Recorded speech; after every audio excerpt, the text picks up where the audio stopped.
When did you start playing video games? Maybe you started playing since you were a kid, or picked them up later in your life. Or maybe you don't even play games and you just clicked on this video cause why the f not? For those that did start playing as a kid, how was growing up playing video games? Did your parents give restrictions to the time you could play, or were you freely able to do whatever you want? For me, I was that kid that was restricted from playing video games until the weekend, and if I was lucky enough, on weekdays after I finished my homework. Rightfully so. I mean, at the time, I think many parents were very skeptical of gaming and the damages it could have done to children growing up instead of going outside to play. And I'm glad they did, because going out to play ball or anything outside is a pretty good childhood core memory to have. However, ever since I was introduced to video games, I was hooked. It became part of my childhood, and even with the little time I had with it, it would still create some of the greatest memories for me. I still remember playing Rock Band 2 with my family, and playing along to rock songs, which honestly left a pretty lasting mark for me.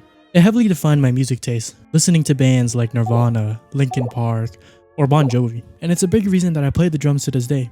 I still even have the old Rock Band guitar we used to play on. Sadly, the drums are gone though.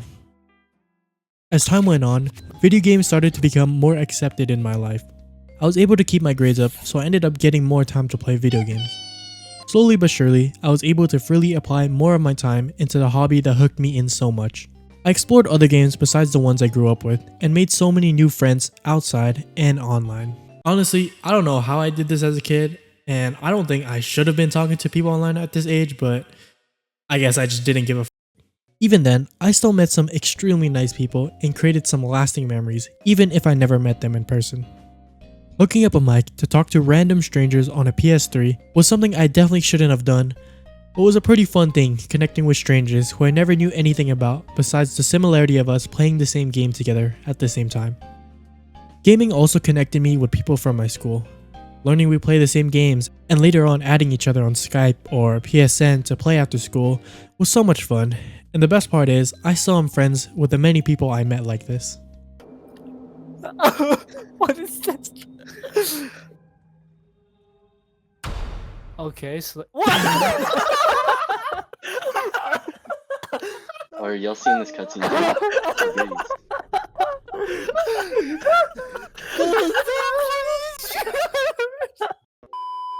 Honestly, this didn't even derail me from life as much as I expected it would have.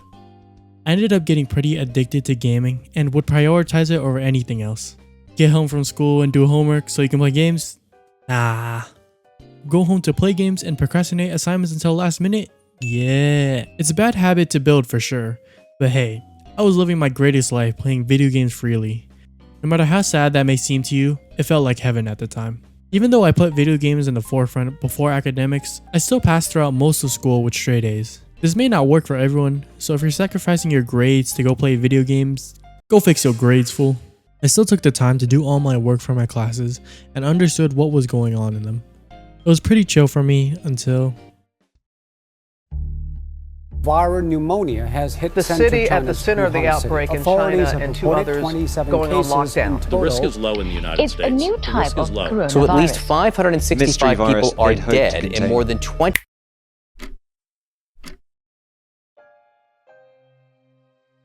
The pandemic had an everlasting impact on everyone around the world. It was the one time in many people's lives where time just stopped. It was such an unexpected event that I felt like no one saw how much it would change our lives. As privileged as this may sound, pandemic life was actually pretty chill for me. School was cancelled early, and I didn't get too negatively affected by COVID, and nor did the people around me. I am forever grateful that the pandemic time was something I can look back positively on, and not one with remorse and hate towards. I basically got to stay in the whole day without worrying about the stress of the next day, and it honestly felt surreal. My perception of time really got messed up as I lived this whole lifestyle shut in without having to worry about the time I did things. This was when I really had all the time in the world to do whatever, and you guessed it, I spent a lot of that time playing games. And honestly, here is where I think the addiction got pretty bad. Even when class started back up online, I would just pull that up on my second monitor and play a ranked game during class on my main monitor. I kept getting away with it as well, keeping my grades up in some of the hardest classes I took. And I can honestly attribute that to the fact that it was online and that it was super lenient and easy. And for that, I'm pretty thankful for. Nevertheless, time really doesn't stop and life must go on. After the pandemic, when life slowly started coming back, with businesses and schools reopening with mask mandates, I still ended up keeping these bad habits even throughout my senior year, which honestly was probably the easiest year for me, but I still kept it up after graduating. I think I didn't even study for more than an hour on tests or any exams. When I became a freshman in college, shit started to get real. I did have more free time, but with this extra time, what you do with it becomes more crucial. Sure, you could spend even more time skipping classes, playing games, or partying, but are you ready to deal with the consequences of those choices? I mean, you're paying for your education now, so shit's more real. Classes got harder, so I actually had to study. I worked some jobs for money, and overall, just couldn't enjoy my hobbies as much. Even with this free time, gaming has been put more to the side ever in my life. When new responsibilities thrusted upon me, it's not a choice anymore. I have to prioritize those things now. Gaming now almost feels like a reward, as it did back then, where something is stopping me from doing the things I want. It's not even just gaming anymore. Responsibilities like jobs, money, college, and many more take up so much more of my time now that my other hobbies have also been put on the back burner. Now in the present, I realize that the situation I'm in is very similar to my young self's relationship with games. Now though, it's a different force of restriction, one coming from the outside world as you get sucked into its loop. When I grew up as a kid, I was limited from playing games on a curfew, rightfully so. And now, with so many responsibilities to take care of, work, school, finances, and other burdens, gaming has become a luxury, a treat once again for completing the necessities for that day. Having this limited time for games has forced me to choose how I spent that time. Is this game going to be worth the hours I put in? And sometimes, I just feel too tired where I can't even be bothered to play any games. It's honestly been pretty demotivating to my goals in general, as many days just feel sluggish to where I don't even want to do anything and just chill whenever I have free time. Getting caught up in life has numbed my sense of growth, and it wasn't until I started writing the script for this video that I could see the light in this harsh reality.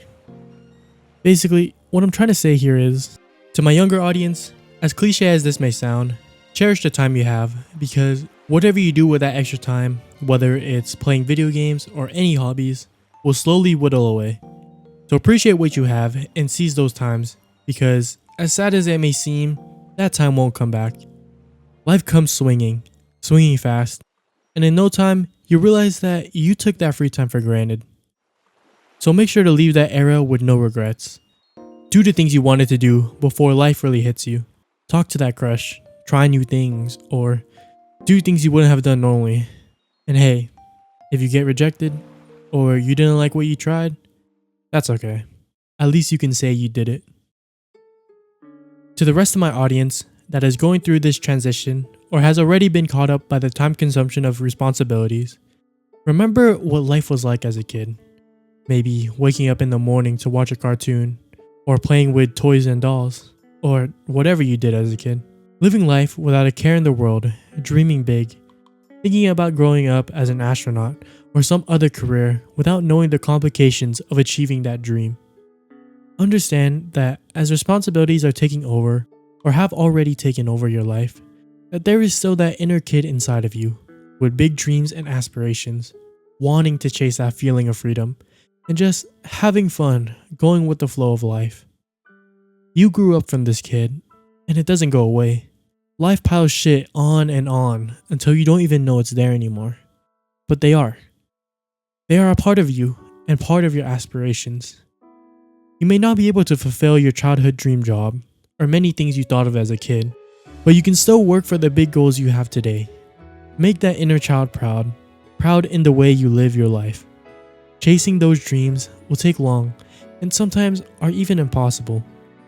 But the one thing that matters is that you take those steps, no matter how big or small, into those dreams to fulfill your inner child and push forward the everlasting challenges and struggles life throws at you to achieve what you truly want in life.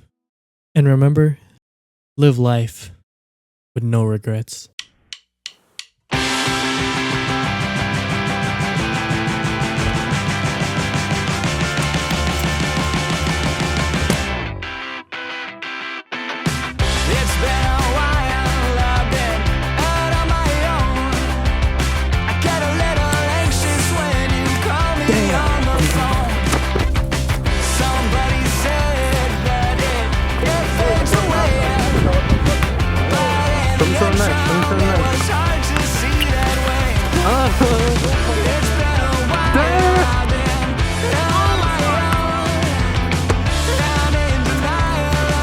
Meanwhile.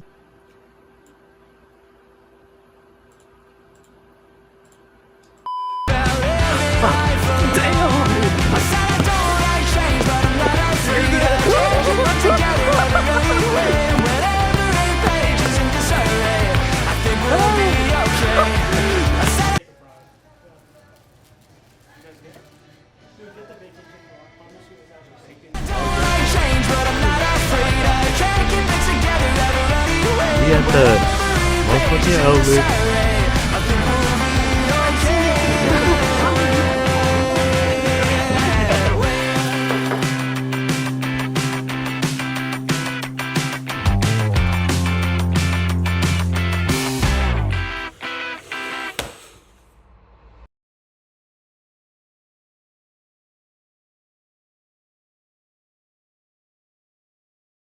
If you made it this far, thank you for watching. It's actually been so insane seeing my last video do crazy numbers, and seeing everyone's stories and kind words in the comments really motivated me.